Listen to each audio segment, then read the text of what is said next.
With LEGO releasing so many Star Wars sets each year, sometimes you of course have to say goodbye to some old ones to make room for the new ones. In this video I'm gonna go over every single LEGO Star Wars set that is supposed to retire by the end of 2025.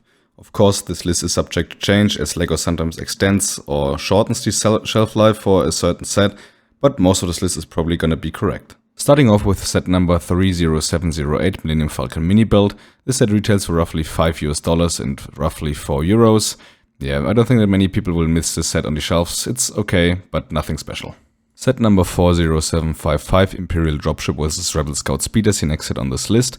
It retails for roughly $40 and euros, comes with 383 pieces and 7 minifigures and is part of the 25th anniversary line from LEGO. This set is a solid choice to build your Rebel or Stormtrooper army. It includes a very cool figure of QTKT, which is of course part of the 25th anniversary line. In my opinion, the set was always a little overpriced with $40, but otherwise a solid set.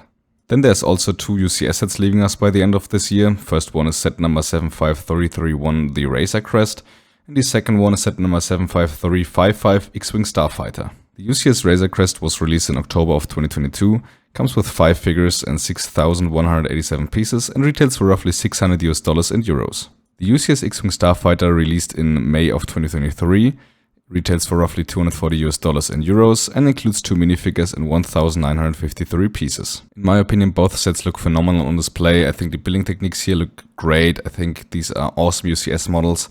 The price seems okay in my opinion, but that's just me. I like these big UCS models. Sad to see him go, especially the X-Wing, as it hasn't been on shelves that long. One of the helmet sets has to go as well, and this is set number 75304, Darth Vader's helmet. The set retails for roughly $80 and euros and comes with 834 pieces. Yeah, it's Darth Vader and he's pretty iconic, but I feel like LEGO didn't fully nail the helmet design in this build. He looks a little bit like a small puppy, which is definitely cute, but not for Darth Vader. Otherwise, it's probably still a great helmet set. I just don't think they fully nailed the look of the helmet. The Republic is gonna use some forces too with set number 75354, Coruscant Guard Gunship, retiring this year. This set includes 1,083 pieces, includes 5 minifigures, retails for roughly $140 and 150 euros. In my opinion, this set is not the greatest gunship that LEGO could have done here. I think without modifications this is a pretty meh set, to be honest. Unlike the stud shooters on the wings, I don't like that the door is just opening to one side and it's not 2 separate doors opening. Yeah, there's a lot to not like about the set. I think the minifigure lineup is a little small. The Fox is not that great because of the pink printing on the torso instead of white, and also the printed waist cape. Overall, it's an okay gunship, and with some modifications it's a pretty nice set, but like this, it's only okay. Basically every set based on the Ahsoka show is retiring as well. There's of course set number 75357, Ghost and Phantom 2, and set number 75362, Ahsoka Tano's T6 Jedi Shuttle, both released in September of 2023. And then there's also set number 75385, Ahsoka Tano's Duel Imperia, which got released in August of 2024.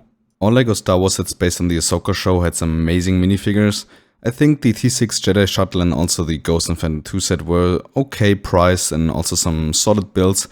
I dislike the Duel Imperia just because of the price. I feel like it's overpriced and not that great of a build, especially because all of the golden details appear to be stickers. Otherwise, I think they're all solid and especially the minifigures are really nice. And another set from a Disney Plus show has to go, set number 75374, the Onyx Cinder. This set released in August of 2024 and already will retire by the end of this year, which I think is a little fast. It comes with 1,325 pieces, 5 minifigures, which all are exclusive to the set at the current state, and it retails for roughly $140 and euros. I think it's a little fast that LEGO takes this set off the shelves. It's the only set based on Skeleton Crew, at least so far. I think it's a little quick, but yeah, it seems like it's gonna retire by the end of this year. 2 sets from the Starship collection have to go as well. Firstly, set number 75376, the Tantive 4. This set got released in March of 2024, comes with 654 pieces, and retails for roughly $80 and euros. And also set number 75377, Invisible Hand. The set got released in March of 2024 as well, comes with 557 pieces, and retails for roughly $50 and 53 euros. And honestly, I don't get why this set should retire by the end of this year. It seems like from the current leaks and rumors that we have that there will be a Venator on shelves soon, which of course would be the perfect match to this set in basically the same midi scale series. And we also got the Acclamator on shelves currently, Why would you take off the opposing ship to the Venator when you can have both on shelves for a pretty significant time? I don't get it. Maybe the Venator media scale leak is wrong, but I don't think so. Why not have both on shelves together? It would be a perfect match, a good pair to get. I don't get it. Moving on to set number 75378 Bug Speed Escape. I've recently reviewed this set on the channel, so if you're interested, feel free to check it out. The set got released in May of 2024 with 221 pieces, 4 minifigures, and retails for roughly $30 US in euros. Set number 75380 Mos Espa Podrace diorama has to go as well. This also got released in May of 2024, retails for roughly €80 and $80 US, and comes with 718 pieces and 0 minifigures. Sadly, the Droideka is on this list as well. Set number 75381 got released in May of 2024 with 583 pieces, 1 minifigure, at least if you want to call the small buildable Droideka as a minifigure, and it retails for roughly $65 US in euros. I've been really enjoying this buildable droid slash character line. There's a couple of droids and characters I really liked, such as BD1. I think this was like the best buildable droid that they've done so far. Yeah, I think this Droideka is once again a pretty nice build. Same goes for the R2-D2 and C-3PO. I like most of these releases and it's sad to see it go. I think it's a really nice display piece. And we have another episode 1 set that will go end of life by the end of this year. Set number 75383 Darth Maul Sith Infiltrator. This set got released in May of 2024 as part of the 25th anniversary line from LEGO. Comes with 640 pieces, 4 minifigures, and retails for roughly $70 US in euros. I think no one will really miss the next set. Set number 75384 the Crimson Firehawk got released in January of 2024. Comes with 136 pieces, 3 minifigures which are all exclusive to the set, which is probably the only reason for many people to buy this set. And it retails for roughly $50 US or 53 euros. Yeah, I can't stand the price on those 4+ sets. The minifigures in this set are really nice. They look pretty cool, even got capes and stuff like that, but the set itself, yeah, I won't miss it. A set where I wish that it would have been part of the usual LEGO Star Wars diorama line is set number 75387, Boarding the Tantive 4. It's been on shelves since March 2024, comes with 502 pieces, 7 minifigures, and retails for roughly $55 US in euros. It's a very solid set still, even though I would have preferred it with the black border and everything. It's a very solid opportunity to build your army. You get 2 Rebel Fleet Troopers, 2 Imperial Stormtroopers.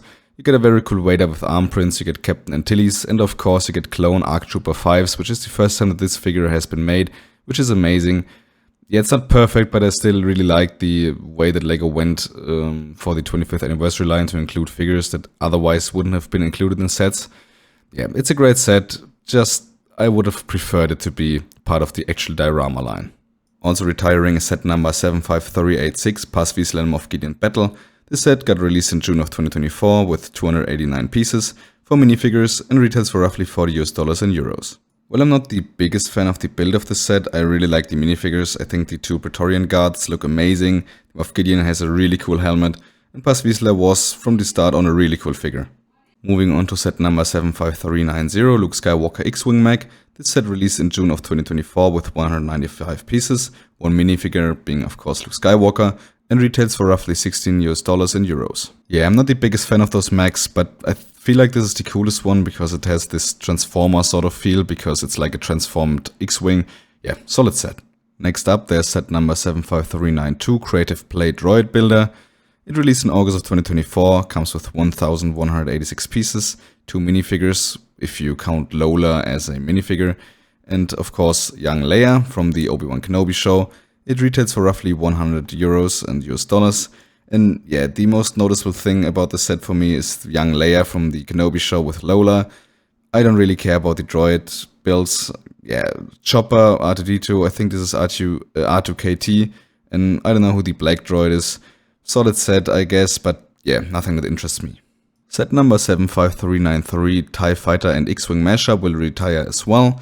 It released in August of 2024, comes with 1,063 pieces, 5 minifigures, and it retails for roughly €110 and US. Yeah, I wouldn't really display these sets, but it got a cool play feature where the wings are interchangeable, so you can swap the TIE Fighter wings onto the X-Wing and vice versa.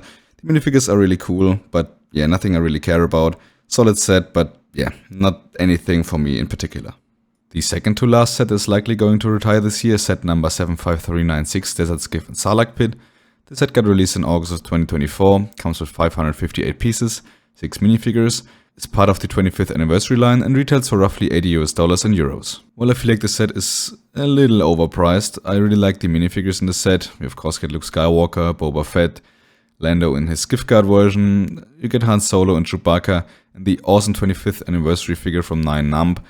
Yeah, the minifigures are great. I think the build is also really solid. I just feel like $80 is, yeah, a good chunk too much. And the last set, at least if you want to call it like that, on this list is set number 75418, LEGO Star Wars Advent Calendar 2025. This set comes with 263 pieces, costs roughly $45 and 35 euros, and comes with a bunch of figures and mini belts. I don't want to spoil anything here for the people who want to be surprised, but yeah, of course the Advent Calendar always retires by the end of the year. Not really being a fully LEGO Star Wars set, but it kind of fits, is this brickhead set number 40547, Obi-Wan Kenobi and Darth Vader brickheads. The set got released in 2022, so it's been on shelves quite a long time. Comes with 260 pieces and costs roughly $20 and euros. Yeah, as I said, it's not a normal LEGO Star Wars set, but I feel like Star Wars brickheads are kind of the same. So yeah, this set is going to retire as well according to this list. But now, definitely let me know down in the comments below what you still want to pick up from these sets. What is on your wanted list before it retires, and what sets do you not really care about? Otherwise, I really hope you enjoyed this video and got some information about sets you may want to pick up before they retire. If you did so, I would highly appreciate a like and subscribe to support the channel. Feel free to subscribe if you're new, and other than that, have a great day.